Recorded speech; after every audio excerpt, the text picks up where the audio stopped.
मति बिना गति गई, गति बिना वित्त गया, वित्त बिना शूद्र चरमराए, एक अविद्या से जाने कितने अन्याय अत्याचार किए।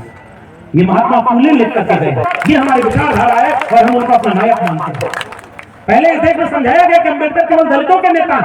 जितनी महिलाएं आई हैं, आप इतिहास पढ़ना, धर्म के नाम पर गुलाम बनाने का काम किया गया और आजाद बनाने का काम बाबा साहब भीमराव अम्बेडकर ने किया है। हर जाति बिरादरी की महिलाओं को हिंदू कोड बिल अगर लागू नहीं होता तो हमारे घर की महिलाओं को बराबरी का अधिकार नहीं मिलता।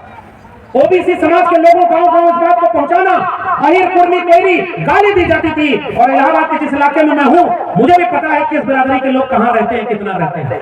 और जरा मैं पूछना चाहता हूं एक कठिन सवाल, अहिर गडेरिया कुर्मी चोर धर सारे का टंगरी तोड़, ये गाली दी गई कि नहीं हुई? बताओ, पुराने लोगों को दिया गया कि नहीं दिया? अपमान किया गया कि नहीं किया?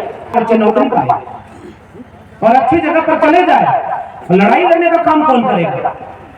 मैं तो 14 साल प्रोफेसर रहा और आज नौकरी नहीं है, इसका अफसोस नहीं है। हमने तो अपनी किताब में लिखा, मेरे लहजे में जी हजूर न था और कोई मेरा कसूर न था, जी हजूरी नहीं की और आज आपके बीच में खड़े। नौकरी, जब मैंने पूछा कि भाई यहाँ तो अलग ही माहौल है, इन्होंने कहा कुछ भी हो जाए कार्यक्रम हम करेंगे। और बहुत विपरीत परिस्थितियों में भी इन्होंने इतना बड़ा कार्यक्रम किया है। सबसे पहले मैं चाहता हूं कि अजय मोहन जी के लिए आप सब बहुत जोरदार तालियों से उनका हौसला अफजाई करिए।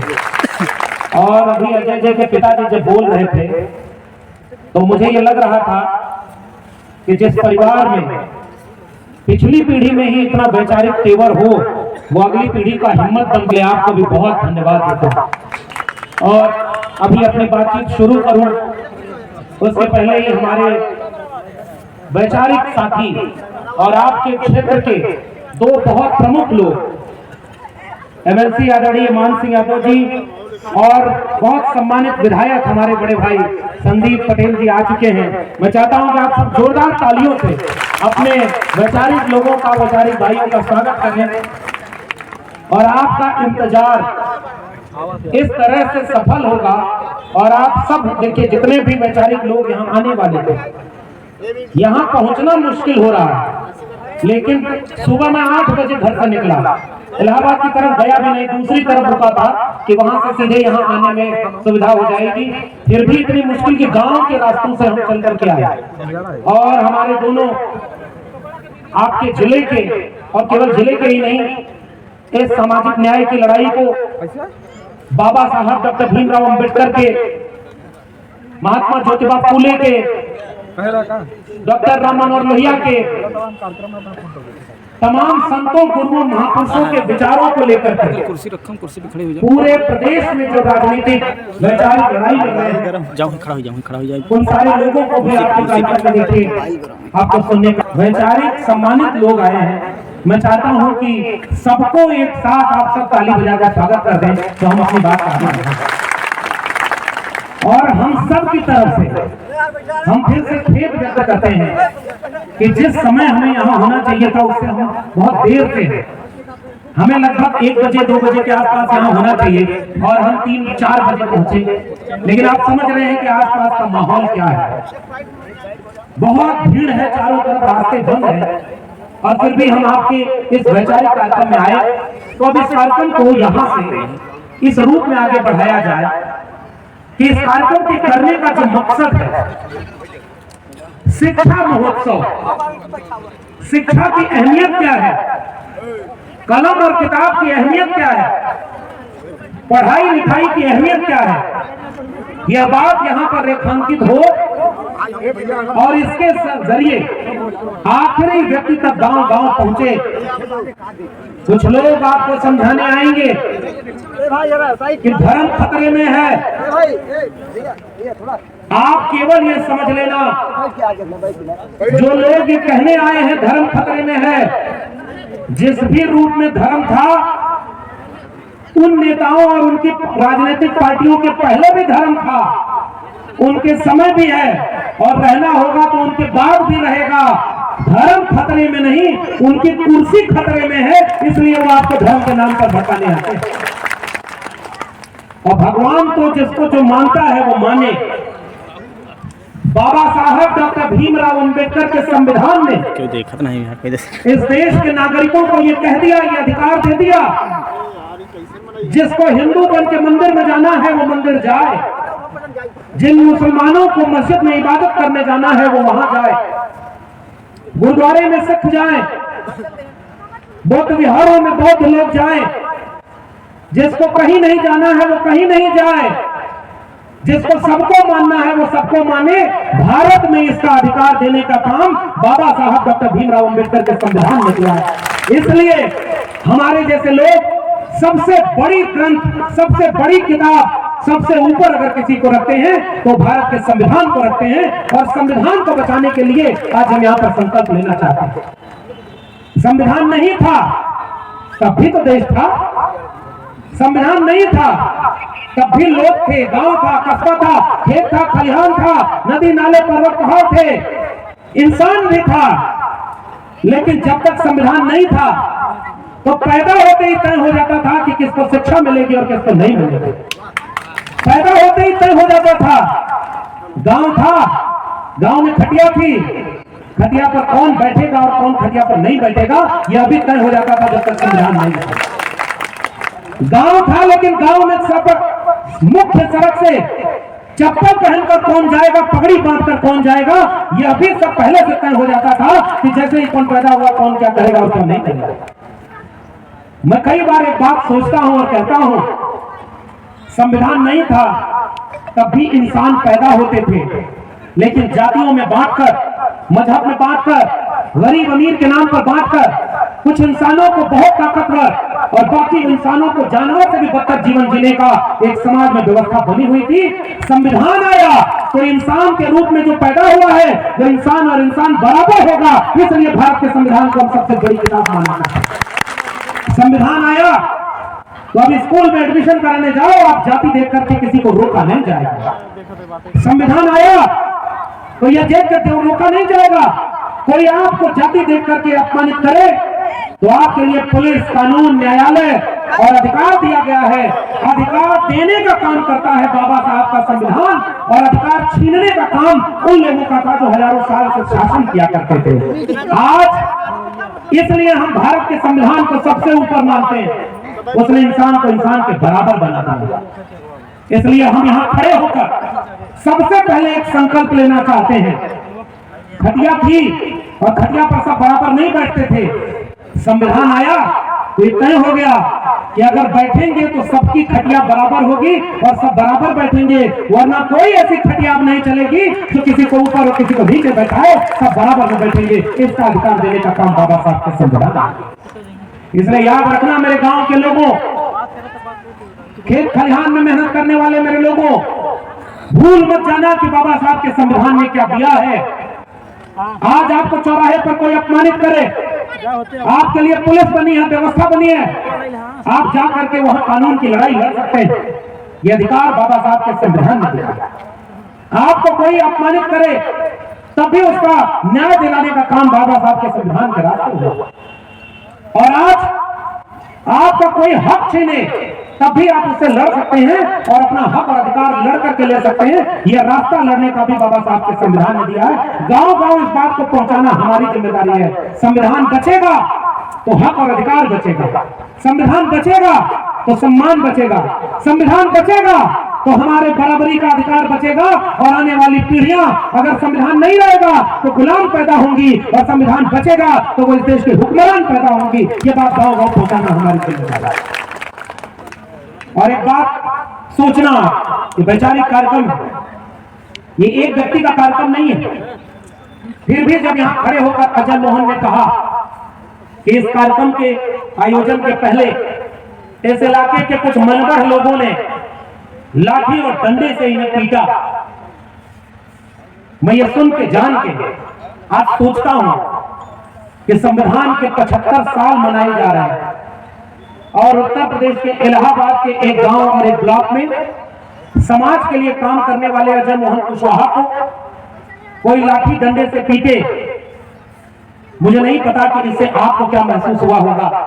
मुझे यही महसूस हुआ कि लगता है जितने महापुरुषों की तस्वीर यहां लगी है अभी इनके सपनों का भारत नहीं बन पाया है। अगर इनके सपनों का भारत बना होता तो ये लाठी अजय मोहन कुशवाहा के ऊपर नहीं चलता। इन्होंने तो शायद अभी तक कोई चुनाव भी नहीं लड़ा है, समाज के लिए काम करने की कोशिश कर रहे हैं। और जब उनके पिताजी बोल रहे थे तो मुझे लग रहा था कि कितना सुलझा हुआ एक व्यक्ति संघर्ष करके जो अपने बच्चों को पढ़ाए, गरीबी को अपनी बाधा बेड़ी न बने, उन्होंने एक वैचारिक विरासत अपने अगले पुत्र को सौंपी है। मैं आज केवल अजय मोहन कुशवाहा जी और पिताजी को केवल यह कहना चाहता हूं कि हमारे जितने महापुरुषों की तस्वीर लगी और हमारे हजारों साल के जितने पुराने महापुरुष रहे, ऐसी जाने कितने कुर्बानी, ऐसा जाने कितने संघर्ष करना पड़ा, बहुत अपमान सहना पड़ा, बहुत जलील होना पड़ा, बहुत अधिकार छीने गए। इनमें से कोई भी न डरने वाला था न झुकने वाला था, अब अधिकार के लिए लड़ने वाले लोग थे। इसलिए आप जो लड़ाई लड़ रहे हैं, उस लड़ाई में हम भी अपना स्वर मिलाना चाहते हैं कि शिक्षा की लड़ाई को, संविधान की लड़ाई को आप और ताकत से लड़ाई को मजबूत करिए। और जरा आप दियारा के लोगों, आप पहचानो, मैं यहीं से बात शुरू कर रहा हूं। मुर्दा समाज वो होता है जिसे अपने हक और अधिकार का पता ही नहीं होता। उसका हक अधिकार छीना जाए और उसे पता ही नहीं चले तो उसे आप जिंदा समाज कहेंगे क्या? जिंदा समाज वो होता है जिसको पता होता है कि कोई हक अधिकार और सम्मान के साथ छेड़खानी न करे। आप पहचानो, वक्त बहुत खराब है। पहचानो कि बिना डरे ईमानदारी से सच के लिए लड़ने वाला आपके आसपास कौन व्यक्ति है, उसकी मदद करो। अगर लड़ सकते हैं आप तो ईमानदारी से लड़ने वाले व्यक्ति के साथ खड़े हो जाइए। इतना तो कर सकते हैं, क्योंकि अकेला जो होगा वो मारा जाएगा। अगर समाज लड़ने को तैयार हो जाए तो कितनों को मारा जाएगा। लड़ने वालों की पहचान करिए, उनके साथ खड़े हो जाइए। अगर खड़े न हो पाए तो 4 लोगों को तैयार करिए जो ईमानदारी से लड़ने का काम कर रहा है, उसका साथ दें। अगर आप 4 लोगों को तैयार भी न कर पाए तो चौराहे पर बैठकर उसके बारे में अच्छी अच्छी बात करिए, अच्छे नौकरी पाए और अच्छी जगह पर चले जाए। लड़ाई लड़ने का काम कौन करेगा? मैं तो 14 साल प्रोफेसर रहा और आज नौकरी नहीं है, इसका अफसोस नहीं है। हमने तो अपनी किताब में लिखा, मेरे लहजे में जी हजूर न था और कोई मेरा कसूर न था। जी हजूरी नहीं की और आज आपके बीच में खड़े। नौकरी आज चुप हो जाएगा। मैंने अपनी किताब में लिखा कि जुल्म के साये में लब खोलेगा कौन, और हम भी चुप रहे तो फिर बोलेगा कौन। लड़ना तो पड़ेगा साहब, और लड़ाई में कुर्बानी भी देनी पड़ती है। संघर्ष करो और संघर्ष के रास्ते में दूसरे को कह देना कि संघर्ष करो, हम तुम्हारे साथ हैं, ये सबसे आसान काम है। भाषण देने के लिए मंच पर लगाओ माइक, डॉक्टर लक्ष्मण यादव को बुलाओ और बढ़िया बढ़िया उनसे बात कहाओ, बाद में वो जाए, उनके ऊपर मुकदमा हुआ तो क्या जाता है। आजकल मैं जाता हूं तो लोग कहते हैं और बोलिए। इस कोदियारा ब्लॉक में देखिए क्या वैचारिक कार्यक्रम किया, महापुरुषों की तस्वीरें हैं। इनमें से एक भी महापुरुष, एक भी संघर्ष करने वाले योद्धा न तो डरे, न झुके, न बिके और न समझौता किया। छत्रपति शाहू जी महाराज राज परिवार से थे और पहले जाति जनगणना अपने दरबार में छत्रपति शाहू जी महाराज ने आरक्षण उन वंचितों शोषितों को अपने दरबार, अपने राज्य में देकर के एक नए भारत का ख्वाब रचा था। इसलिए हम छत्रपति शाहू जी महाराज को अपना वैचारिक नहीं। एक दूसरे राजा थे। राजा कौन होता है? राजा की पहचान देखिए, छत्रपति शिवाजी महाराज। उनकी जाति देकर के कहा गया तलवार के दम में जिसमें दम हो वो राजा है उस जमाने में। लेकिन छत्रपति शिवाजी महाराज का राज तिलक नहीं किया गया। इतिहास पढ़ा है कि नहीं आप लोगों ने? राज तिलक करने के लिए बाहर से दूसरे व्यक्ति को भेजा गया, और वो व्यक्ति भी कैसे राज तिलक करता है, इतिहास उसका पढ़ना। एक ऐसे राजा जिनका 2 बार राज तिलक करना पड़ा, क्योंकि वो अंतर जाति विवाह से पैदा कमेरा किसान परिवार के नायक थे। और जब राजा बने तो ऐसा फरमान दिया कि हमारी सेना और हमारे राज्य में प्रजा के खिलाफ कोई भी कानून पास नहीं होगा। इसलिए छत्रपति शिवाजी महाराज को हम अपना वैचारिक नायक मानते हैं और प्रजा का हित चाहने वाला एक राजा मानते हैं। इसलिए हम उनको याद करते हैं, उनकी तस्वीरें लेते हैं। और तीसरे राजा सम्राट अशोक, जब तलवार का दम दिखाना हुआ तो मैं उस जगह पे गया हूं। कलिंग में नदी का पानी, उसका रंग बदल गया, लेकिन जब तलवार रख करके बुद्धिज्म का परचम हाथ में लिया तो केवल देश नहीं विदेशों तक प्रज्ञाशील, करुणा, सत्य, अहिंसा, प्रेम का पूरे दुनिया में परचम फैलाया।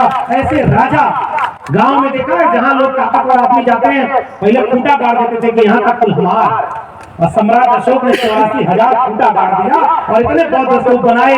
आजकल नया नया सब फैशन चलाए हैं कुछ लोग, यहाँ खुदाई करो इसके नीचे ये है, यहाँ खुदाई करो इसके नीचे ये है।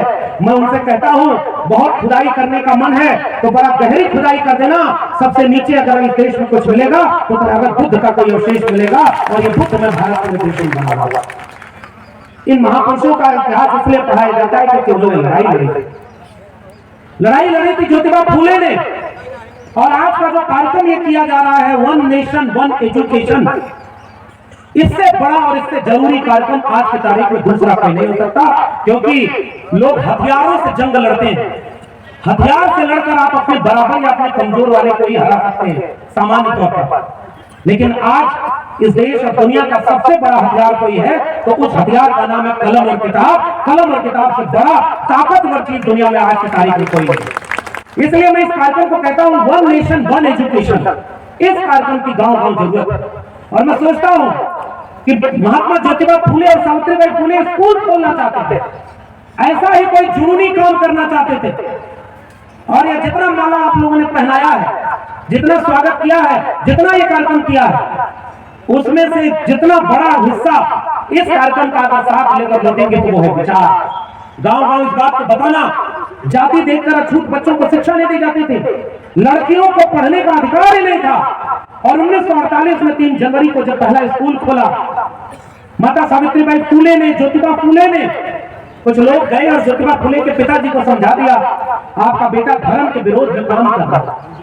अब ये कार्यक्रम हो रहा है तो ऐसी जगह पर हो रहा है, ऐसे समय हो रहा है कि यहाँ इस समय पूरा वही वातावरण है, लेकिन उनके बारे में हम कोई टिप्पणी करना नहीं चाहते। हम अपनी वैचारिक बात आपको बताना चाहते हैं। अपनी लकीर बड़ी कर दीजिए, दूसरे की लकीर मिटाने की कोई जरूरत नहीं। अपने विचारधारा को, अपने महापुरुषों को गांव गांव पहुंचाइए, वरना लोग मोक्ष पाने के लिए उधर चले जाएंगे, बिल्कुल छोड़ जाएगा। तो आप खुश रहो कि आपने अपनी जिंदगी का पूरा कर्जा निभाया है और लोग आपकी याद में आंसू बहाएं। ये महापुरुष वो हैं जिनको आज भी लोग याद करते हैं। इसलिए अगर कुछ करना है तो ऐसे महापुरुषों को विचार के गांव गांव पहुंचाना। क्या कहा महात्मा फूले और ज्योतिबा फूले सावित्रीबाई फूले को? स्कूल खोलने से रोक दिया। 2 पत्थर, 2 साड़ी लेकर जाती थी, पत्थर फेंकते थे, मैला फेंकते थे। शिक्षा मत दो बच्चों को, स्कूल मत खोलो। लड़कियों के लिए कहा गया कि पढ़ाई देना कर रहा है, तो वहां के उस समय के विचारक कहते थे कि लड़कियों को अगर शिक्षा देंगे तो घर में चौका बर्तन कौन करेगा, शूद्रों को अगर शिक्षा दे देंगे तो सेवा कौन करेगा, उत्पादन कौन करेगा। फिर भी एक दिन पिता ने बुलाकर कहा कि अब तुम दोनों को या तो अपना घर चुनना है, अपना स्कूल चुनो। पौधियारा के लोगों बताओ, माता सावित्रीबाई फूले और ज्योतिबा फूले ने क्या अपना घर चुना था? क्या अपना स्कूल चुना ना? स्कूल चुना, घर छोड़ दिया। चाहते तो एक अच्छे पुत्र हो सकते थे, लेकिन पुत्र होने के बजाय उन्होंने चुना कि आज महात्मा ज्योतिबा फूले ने स्कूल, कॉलेज, कलम, किताब का परचम ऐसा फहराया कि आज करोड़ों लोगों के लिए आज हाथ में जो कलम और किताब है वो अपने महापुरुषों ज्योतिबा फूले और सावित्रीबाई फूले जैसे की वजह से है। इसलिए आज उन्हें याद करता है। शिक्षा इसलिए जरूरी है। विद्या बिना मति गई, मति बिना गति गई, गति बिना वित्त गया, वित्त बिना शूद्र चरमराए, एक अविद्या से जाने कितने अन्याय अत्याचार किए। ये महात्मा फूले लिख करके गए। सावित्रीबाई फूले से पूछा गया तो उन्होंने एक लाइन कविता में लिखी कि वो मेरे ऊपर गोबर और मैला फेंकते गए, मैं उनके बच्चों को शिक्षा देती चली गई। और आज मैं सोचता हूँ उनके ऊपर गोबर फेंकने वालों का किसी का नाम याद नहीं, और हमारे महापुरुषों का नाम इतिहास में दर्ज है। जो कल सावित्रीबाई फूले पर गोबर फेंका करते थे, उन्हीं के वारिस आजकल गोबर में विज्ञान ढूंढा करते हैं। नौजवानों रील्स देखा था वो वाली जिसमें आया एक आदमी रोटी में गोबर लगा के खा रहा था, देखा था कि नहीं? जोर से बताओ, देखा था ना? वो कह रहा है कि अगर गोबर खाएंगे तो शरीर की बीमारी ठीक हो जाएगी। बताओ, किसान कमेरा यहाँ पूरा पीडीए परिवार बैठा हुआ है, एक भी किसान कमेरा। कम पढ़े लिखे थे हमारे पूर्वज, कम पढ़े लिखे थे, कम विज्ञान तकनीक जानते थे, फिर भी इतने तो समझते थे कि गोबर इंसान के खाने की चीज नहीं है। खेत में डालो, अनाज पैदा करो और अनाज पैदा करके इंसान का पेट भरो। आज वो हमें पुरखों का बड़ा नाज होता है। गाय का बछड़ा भी पता है कि इसको क्या पीना है, लेकिन आजकल कुछ लोग हैं, मैं नाम किसी का नहीं लेता हूं, आप जानते हैं, यहाँ नाम अगर किसी का लिया जाएगा तो बिरसा, फूले, अम्बेडकर, पेरियार का नाम लिया जाएगा, और किसी का नाम लेने को हम उसके लायक नहीं समझते। यहाँ हम केवल अपने विचारधारा की बात करते हैं, लेकिन कई बार अपने गांव के लोगों को समझाना पड़ता है, क्योंकि हमारे लोगों को भटका देता है कोई आकर और कहता है कि भैया धर्म खतरे में है। मैं आपसे कहते जा रहा हूं, धर्म खतरे में नहीं है, बाबा साहब का संविधान खतरे में है। संविधान को बचाने के लिए एकजुट हो जाना, यह आज के दौर की सबसे बड़ी जरूरत है। मैं उनको बता रहा हूं, कई बार उनको भरम मसाला कर कुछ हो अपने लोगों को समझावा का जरूरी बिल्कुल समझ जाते हैं भैया, मेरा धोखा में नहीं होना। हमको पढ़ाने वाले प्रोफेसर ने कहा हीरो के बच्चे गाय भैंस चराना छोड़कर यूनिवर्सिटी टॉप करेंगे तो हमारे बच्चे कहां जाएंगे? ये प्रोफेसर ने बोला, मैंने अपनी किताब में लिखा। जो हमको पढ़ाता था वही हमारी जाति देखता था, हम उसके विद्यार्थी नहीं थे, और जातिवाद ऐसा उनके मन में भरा था कि वो शिक्षा भी इस तरह से देते थे। मुझे याद आता है बाबा साहब डॉक्टर अम्बेडकर का जीवन, और अपनी बेटी को बीजा, अभी उनकी नई किताब आई है, कभी मौका मिले तो पढ़िएगा। बाबा साहब डॉक्टर अम्बेडकर के पिता चूंकि नौकरी में थे, पैदा हुए तो एडमिशन तो मिल गया स्कूल में, लेकिन सबसे पीछे बिठाया जाता था। बाबा साहब ने कहा कि दिन में जब जैसे सारे बच्चे पानी पीते थे, मैं वो पानी पीने चला गया, तो मुझे बाकी बच्चों ने धकेल दिया। मैं घर आकर सोचा कि ये पानी भी हमको क्यों नहीं पीने देते जैसे सब पीते हैं। माँ ने समझाया कि आपके हमारी जाति के लोगों को अछूत मानते हैं वो लोग। विद्यालय में, स्कूल में भेदभाव होता था, मास्टर स्कूल के बाहर बिठा देता था। अपनी किताब बेटी को बीजा में बाबा साहब डॉक्टर अम्बेडकर लिखते हैं, और उस पर एक फिल्म भी बनी। लेकिन घर आके पूछते हैं कि हमारे साथ ये भेदभाव क्यों होता है माँ, तो माँ बोलती है कि बेटा हमारी जाति ऐसी है जिसको लोग छोटा समझते हैं, नीची जाति समझते हैं। माँ से पूछा उन्होंने कि ये कहाँ पता लगा, कैसे पता चला कि कौन जाति बड़ी है कौन जाति छोटी है? माँ ने कहा किसी किताब में लिखा है उन्होंने कि कौन मुख से पैदा हुआ, कौन भुजाओं से, वो ताकतवर है, वो बड़ा है, वो ज्यादा ताकतवर है, और हम लोग छोटे हैं, कमजोर हैं, हम लोग अछूत हैं। बाबा साहब ने कहा कि उस किताब में तो गलत भी लिखा हो सकता है माँ, जब मुझे मौका मिलेगा तो मैं एक ऐसी किताब लिखूंगा जिसमें कोई बड़ा और छोटा नहीं होगा। उस किताब का नाम है भारत का संविधान, जिसमें कोई बड़ा और कोई छोटा होने की बात खत्म कर दी। हमारे नायक, ये हमारी विचारधारा है और हम उनको अपना नायक मानते हैं। पहले इस देश में समझाया गया कि अम्बेडकर केवल दलितों के नेता, जितनी महिलाएं आई हैं, आप इतिहास पढ़ना, धर्म के नाम पर गुलाम बनाने का काम किया गया और आजाद बनाने का काम बाबा साहब भीमराव अम्बेडकर ने किया है। हर जाति बिरादरी की महिलाओं को हिंदू कोड बिल अगर लागू नहीं होता तो हमारे घर की महिलाओं को बराबरी का अधिकार नहीं मिलता। ओबीसी समाज के लोगों गांव इस बात को पहुंचाना, अहिर कुर्मी कोयरी गाली दी जाती थी, और इलाहाबाद के जिस इलाके में मैं हूं मुझे भी पता है किस बिरादरी के लोग कहां रहते हैं, कितना रहते हैं। और जरा मैं पूछना चाहता हूं एक कठिन सवाल, अहिर गरेरिया कुर्मी चोर धर सारे का टंगरी तोड़, ये गाली दी गई कि नहीं हुई? बताओ, पुराने लोगों को दिया गया कि नहीं दिया? अपमान किया गया कि नहीं किया? सामने अगर उस जाति का आदमी दिख रहा है तो लोग कहते हैं जतरा बिगड़ गया है, अच्छा काम नहीं होगा। मैं जाति का नाम नहीं ले रहा हूँ, समझ तो जाइए। आप अपने गांव में खोज लेना नौजवानों, आपको होमवर्क देके जा रहा हूँ, किन किन जातियों के नाम पर गाली बनाई गई, होमवर्क पर बताना, और किसके नाम के आगे जी साहब। अरे आप सम्मान पाओ, हमें आपसे दिक्कत नहीं है, लेकिन हमारे लोगों के नाम पर अपमान। मैं पढ़ रहा था इतिहास बाबू जगदेव प्रसाद कुशवाहा का, और बाबू जगदेव प्रसाद कुशवाहा ने अपने पिता से एक दिन सवाल पूछा कि भला व्यक्ति अगर उसका बच्चा भी आता है तो आप उसको प्रणाम करते हो, और उसका बच्चा जब आपके सामने आता है तो वो हमारे पिताजी को प्रणाम क्यों नहीं करता? जो हमारे पिताजी का सम्मान ना करे वो हमारा सम्मान कैसे करेगा? बराबरी नहीं थी इस समाज में, गाली दिया, अपमान दिया। मान्यवर कर्पूरी ठाकुर की तस्वीर लगी है, मैं इन्हीं का उदाहरण लेकर बताता हूँ। नाई समाज से आते थे, नाई समाज से आते थे, माला लोग पहनाए और माला में इतना चीटी थी कि अभी भी काट रहे हैं। प्रेम माला के साथ चीटी भी लेके आ गए, पूरा घुस गया है। लेकिन हम कभी कभी सोचते हैं चीटी उटी की बाधा से क्या डरना, जिनसे हमारी लड़ाई है हजारों साल पुरानी, वो लड़ाई बहुत बड़ी है, इसलिए हमें आपके सामने खड़े हो। मैं केवल इतिहास बता रहा हूँ, नौजवानों आपको गाँव को समझाना है। जाति बिरादरी के नाम पर बांटा गया। कर्पूरी ठाकुर नाई समाज के आते थे, और इससे उत्तर प्रदेश में मुख्यमंत्री थे राम नरेश यादव, और बिहार में मुख्यमंत्री थे कर्पूरी ठाकुर। हमने भी इतिहास पढ़ा तब जाना, दिल्ली से चमड़ा भेजा संदेश, बार बनावा कर्पूरी भैंस चरावा राम नरेश। सुनो आप, अपमान सुनो, गालियां सुनो, क्या बोला था? आरक्षण कहां से आई? कर्पूरिया की मां। और उसके आगे जो बोला मैं बोल भी नहीं सकता, इतना अपमान जाना। ये अपमान हुआ, भूल मत जाने दिया। क्योंकि आजकल हमारे लोगों के कंधे पर कुछ और आ जाए तो हेलीकॉप्टर से फूलों की बारिश कर रही है सरकार, समझदार को कहा। और यही बच्चे जब नौकरी मांगने लखनऊ जा रहे हैं तो लाठी की बारिश कर रही है। हम चाहते हैं कि नौकरी मांगो और उधर का काम करने मत जाओ, वरना तुम्हारी आने वाली पीढ़ियां गुलाम पैदा होगी। अपना इतिहास जानो, कितना संघर्ष करके यहाँ तक का मंच लगा है। आज से 25 साल पहले ऐसा मंच लगा करके चौराहे पर कार्यक्रम करने की स्थिति थी क्या? कोई कर पाता था क्या?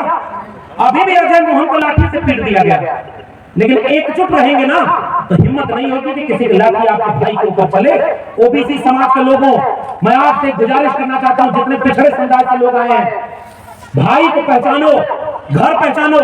दलित समाज के ऊपर अगर किसी भी तरह का अन्याय अत्याचार हो तो ओबीसी समाज का आदमी अगर आपकी लाठी में दम है तो उनके साथ खड़े हो जाना, कंधे से कंधा मिलाकर, तब हम समझेंगे कि आप बहुजन नहीं कर रहे हैं।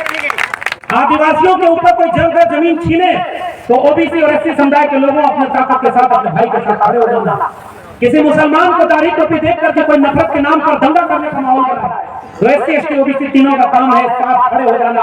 बड़ी मुश्किल से एकता हमारे महापुरुषों ने बनाई और इस मंच पर भी देखिए एक गुलदस्ता सजा हुआ, इसी गुलदस्ते को बचाने का नाम भारत है। और इसलिए मैं आपको इतिहास बताना चाहता हूं, अपमान किया था, गालियां दी थी, राम नरेश वापस जाओ, वापस जाके भैंस चराओ, भैंस चराने के नाम पर अपमानित किया गया। मैं इतिहास याद करूं, उत्तर प्रदेश में, बिहार में मुख्यमंत्री थे बीपी मंडल, गंगा में ट्रांसपोर्टेशन चलता था, यातायात होता था, तेल रिश्ते आग लग गई। बिहार में खड़े होकर एक व्यक्ति ने कहा कि अगर शूद्र मुख्यमंत्री बन जाएगा तो गंगा में आग नहीं लगेगी तो और क्या होगा। बीपी मंडल खड़े होकर के कहते हैं देखो गंगा में आग तो तेल रिश्ते से लगी है, लेकिन एक शूद्र का मुख्यमंत्री बनने से तुम्हारे सीने में जो आग लगी है अभी इसको और भड़काना जब तक अपने समाज को न्याय नहीं दे पाता। बड़ा अपमान सहना पड़ा था भाई। और मैं तो एक बात और बताऊं, बहुत पुरानी बात नहीं है, 2017 में किसी उत्तर प्रदेश में जिसके पिता मुख्यमंत्री थे, एक बार नहीं 3 बार मुख्यमंत्री थे, पिछड़ों की हमारे नजर में यही औकात है। बताओ क्या ये अपमान सहने के वक्त है? क्या ये अपमान सहने का वक्त है? ये कर्पूरी ठाकुर और ये जगदेव बाबू जगदेव प्रसाद कुशवाहा, और पिछले दिनों ये मदन भैया बैठे हुए हैं यहाँ। मैं मध्य प्रदेश गया था, वहां सुखलाल कुशवाहा जी का संघर्ष सुना मैंने, उनके कार्यक्रम में था। सुखलाल कुशवाहा जी ने लड़ाई लड़ करके कुशवाहा समाज की लड़ाई नहीं लड़ी थी, पूरे पिछड़े वर्ग की लड़ाई लड़ने का काम किया था। उन नायकों के बारे में तो हम अब जान रहे हैं कि गांव-गांव लाठी लेकर खड़े हुए कि किसी दलित पिछड़े के ऊपर अन्याय होगा तो पहले उसको हमारी लाठी से गुजरना होगा, तब जाकर के वहां सम्मान से लोग खड़े होगा। मैं तो याद करता हूं सर, केवल पुराने विधायक जी बैठे हुए हैं और दोनों लोग, हम तो केवल चाहते हैं कि हम अपनी पीढ़ी को यही इतिहास बता दें कि तुम भ्रम में मत रहना। आजकल झूठ बोलने वाले झूठों की सरकार है, वो व्हाट्सएप पर तुमको झूठ बोलता है और आपके बच्चा इस शिक्षा बचाने नहीं जाता, धर्म बचाने चला जाता है। इतिहास जानोगे तो पहचानोगे। बाबू जगदेव प्रसाद कुशवाहा, पेरियार ललाई सिंह यादव, चंद्रिका प्रसाद जिज्ञासु, महामना राम स्वरूप वर्मा, ये हमारे महापुरुषों ने क्या लड़ाई लड़ी थी? जिसमें समता की चाह नहीं, वह बढ़िया इंसान नहीं, समता बिना समाज नहीं, बिन समाज जनराज नहीं। क्या बढ़िया नारा लगाया था उनका। ब्राह्मणवाद की क्या पहचान, गिट गिट बोले करे न काम, मानववाद की क्या पहचान, करे काम और सहे अपमान। भूल गए इतिहास? क्या नारा लगा करके वहां से लड़ाई आगे बढ़ाई समाजवादियों ने कि मिटे गरीबी और अमीरी, मिटे चाकरी और मजबूरी, दो बातें हैं मोटी मोटी, हमें चाहिए इज्जत रोटी। हमारी लड़ाई इज्जत और रोटी की लड़ाई आज से 100 साल पहले लड़ाई गई। क्या उस नारे को आगे बढ़ाया? हमारे वैचारिक थे डॉक्टर राम मनोहर लोहिया ने नारा लगाया, संसोपा ने बांधी गांठ, पिछड़ा पावे 100 में 60। वो नारा लगा करके लड़ाई को लड़ा। और ओबीसी समाज के लोगों आपकी जाति जनगणना नहीं करा रहे। आज प्रधानमंत्री कहते हैं कि हमारी जाति ओबीसी है और मंडल कमीशन का नाम तक नहीं लेते। आज प्रधानमंत्री कहते हैं कि हम पिछड़ी जाति के हैं, लेकिन पिछड़ी जातियों की संख्या बताने का काम नहीं करते। जिसकी जितनी संख्या भारी उसकी उतनी हिस्सेदारी। ये हमारी लड़ाई है, जो हमारी लड़ाई तो नहीं, भले हमारी जाति बिरादरी का हो, भाई को भी अपना मत मानना अगर उसकी विचारधारा आपसे मिल रही। ये मैं निवेदन करके जा, संसोपा ने बांधी गांठ, पिछड़ा पावे 100 में 60। 100 में 60 प्रोफेसर आपके पिछड़े समुदाय के हैं क्या? बताओ, कोडियारा के लोगों हाथ उठा के बताओ, है क्या? मैं बताऊं, 14 साल प्रोफेसर रहा। 2019 तक इस देश के केंद्रीय विश्वविद्यालय में 0 प्रोफेसर ओबीसी के थे, एक भी प्रोफेसर नहीं, क्योंकि वहां पर रिजर्वेशन नहीं दिया। आज तक केवल 4% प्रोफेसर ओबीसी के हैं 596 प्रोफेसर वाइस चांसलर बने हैं, 6 शेड्यूल कास्ट के हैं, 6 शेड्यूल ट्राइब के हैं और 36 ओबीसी के हैं। बाकी 550 कौन है वो आप समझ जाएंगे कि वो कौन है। पिछले 10 साल में सुप्रीम कोर्ट और हाई कोर्ट में 88% केवल सवर्ण जज बने हैं और 12% में SC ST OBC सब। बताइए ये बराबरी का समाज है क्या? नहीं। ये कहीं से बराबरी है क्या?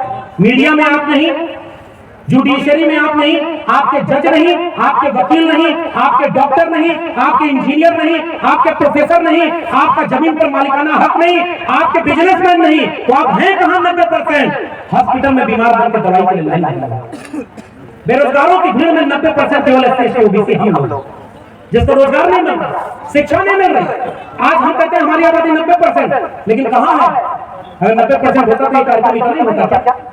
सोच के देखिएगा, बहुत मुश्किल बात कह रहा हूँ, बहुत वक्त भी हो गया, अभी हम लोगों को अपने सम्मानित लोगों को भी सुनना है हमें, लेकिन मैं चाहता हूँ कि हमने बहुत कुर्बानी देकर के यहाँ तक का सफर तय किया। संत सुता ने बांधी गांठ पिछड़ा पावे 100 में 60, उस नारे को जगदेव बाबू रामस्वरूप वर्मा ने आगे बढ़ाया कि 100 में 90 शोषित हैं, शोषितों ने ललकारा है, धन धरती और राजपाट में 90 भाग हमारा है, 10 का शासन 90 पर अब नहीं चलेगा। मैं आ रहा था तो कई विधानसभा, हमारे भाई हैं संदीप जी, उनकी विधानसभा लोग किस्सा सुना रहे थे, आबादी हमारी 90% और विधायक हमारे नहीं होते। बताया लोगों ने बताया, और जब पूरा पीडीए समझा एक हो गया तो आज हमारे लोग कहाँ हैं वो आप भी समझ रहे। लेकिन हमारे लोग क्यों नहीं जाता? 90 आबादी कहाँ है हमारे लोगों को? इसलिए जगदेव बाबू का इतिहास गांव में पहुंचाना हमारे लोगों की जिम्मेदारी है, सुखलाल जी का इतिहास बताना हमारे लोगों की जिम्मेदारी है, और उस नारे को आगे बढ़ाना है।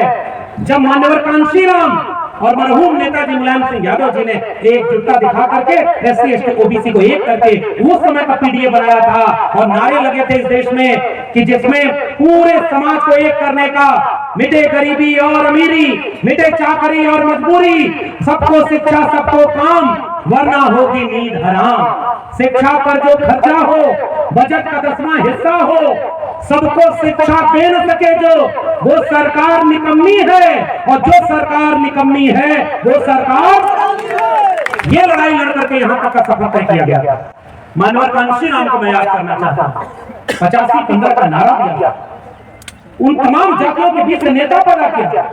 मरहूम नेताजी मुलायम सिंह यादव जी, उन्होंने पिछड़ों दलितों की आवाज बन करके किसानों नौजवानों के लिए संघर्ष किया। आज हम कहां खड़े हैं, ये मैं आपसे गुजारिश करके अपनी बात खत्म करूंगा। आज कहां खड़े पता है? नई शिक्षा नीति लागू हो गई, स्कूल शिक्षा विश्वविद्यालय को बेच दिया गया। अभी मिल जाएगी मेरे प्रोफेसर की डायरी, अगर आपको पढ़ने का मन करे तो पढ़िएगा। स्कूल कॉलेज बिक गए। एक फकीर आया था, सौगंध मुझे इस मिट्टी की, मैं देश नहीं बिकने दूंगा। समझ रहे किसकी बात कर रहा हूं? चाय बेचते किसी ने नहीं देखा, देश बेचते पूरा देश देखा। और झूठ बोलने का इतना बड़ा काम, क्या बोला था? जबकि मैं, वो बेच रहे हैं भारत को, मैं चैन से कैसे सो जाऊं, वो लूट रहे हैं भारत को, खामोश में कैसे हो जाऊं। हाँ, मैंने कसम उठाई है, मैं देश नहीं झुकने दूंगा, सौगंध मुझे इस मिट्टी की, मैं देश नहीं बिकने दूंगा। और जैसे ही पद पर पहुंचे, बैंक बेच दिया, LIC बेच दी, रेलवे बेच दिया, जमीन बेचने का काम किया, BSNL बेच दिया।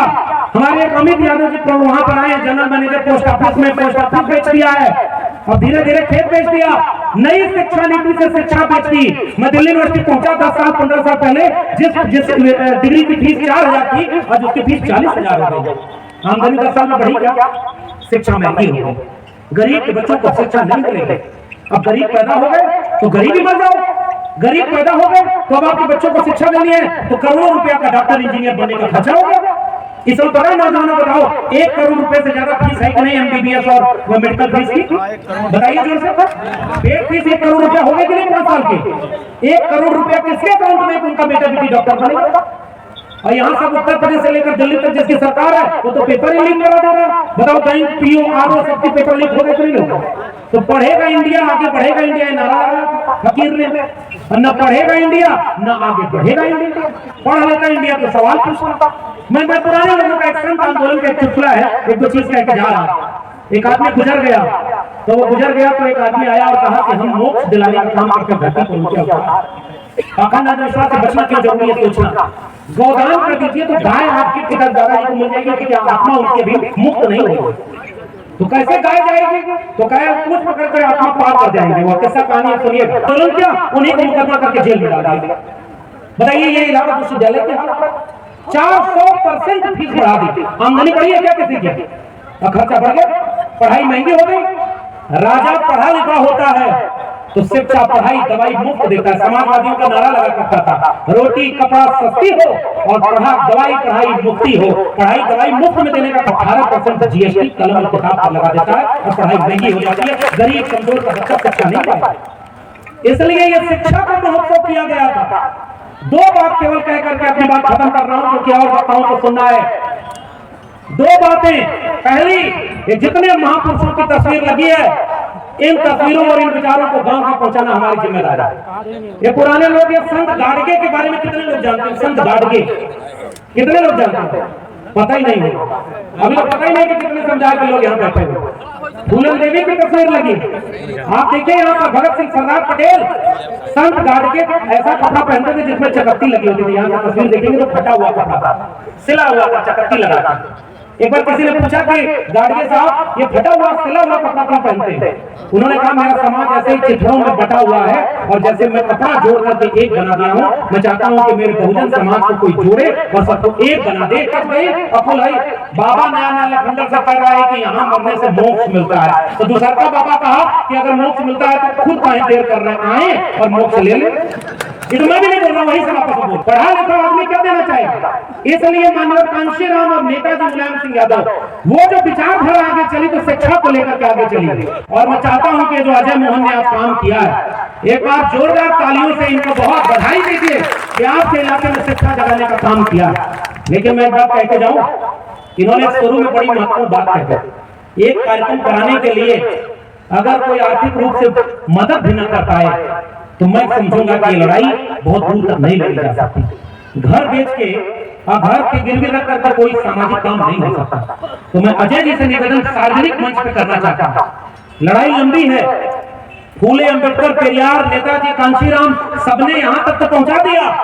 अब तो इतने लोग हैं, अपना घर फूंक करके मत चलो आगे, समाज को जागरूक करो। पढ़ लिख के ही केहू बनल महान बा, और पढ़ा लिखा भैया कलमिया में जान बा, पढ़ा लिखा भैया कलमिया में जान बा। एक बार बहुत धन ने उस पर्चे को देखा और फाड़ कर फेंक दिया, 24 घंटे में उसके घर दुर्घटना हो गई। अब दोनों पर्चा पे लिखा हुआ है, जितने लोग डरपोक है सब लोग को 24 घंटे में कोई खबर कभी गलत ना आ जाए। धर्म डरा देता है, आप डर जाते हैं। और आपके बीच का कोई आदमी अगर लड़ रहा है तो इसके ताकत बनना हमारी जिम्मेदारी है। इसलिए घर घर किताब पहुंचाइए। मैं यही अपनी बात खत्म करूंगा।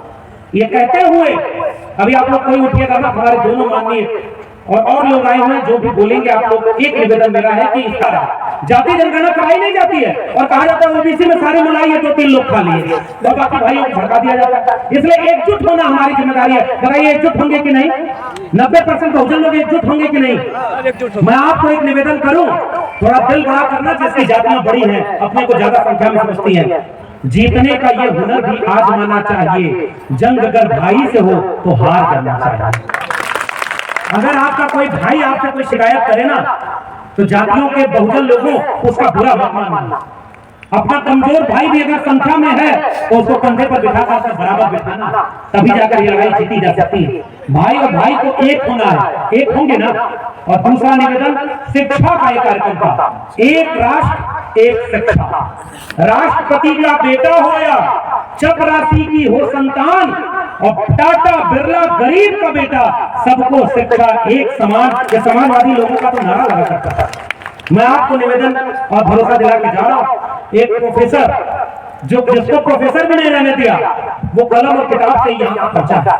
मैं तो कहता हूँ बाबा साहब का संविधान और मंडल कमीशन न होता तो मैं आजमगढ़ के किसी खेत में गाय भैंस चरा रहा होता। मैं यहाँ तक पहुंचा हूँ तो बाबा साहब के संविधान की बदौलत, महापुरुषों के आंदोलन की बदौलत और मंडल कमीशन की बदौलत। इसलिए इसको बचाना हमारी जिम्मेदारी है।